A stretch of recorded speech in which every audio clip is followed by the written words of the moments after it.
I don't need to hear the loudest voice. I need to hear the truth. Sometimes when our problems are there, what we have to say is, I hear what the problem's saying, but I'm not listening to the problem. I'm listening to the still small voice. I'm listening to the voice and the leading of the Holy Spirit. I'm listening to the voice of those who are empowered by God to speak truth to me. I don't need to hear the loudest voice. I need to hear the truth. I need to hear the truth and the word that comes from God, because what happens is the mob, how many of you know there's always a mob? The mob out there is always those that are following those voices of discouragement, those voices that would bring distraction, those voices that are the loudest voices. The mob follows those voices, but there's a true voice.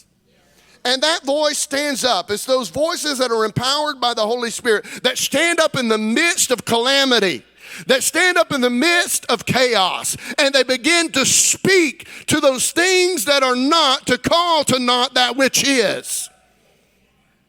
They begin to speak as God spoke into the void, and he called out of it creation.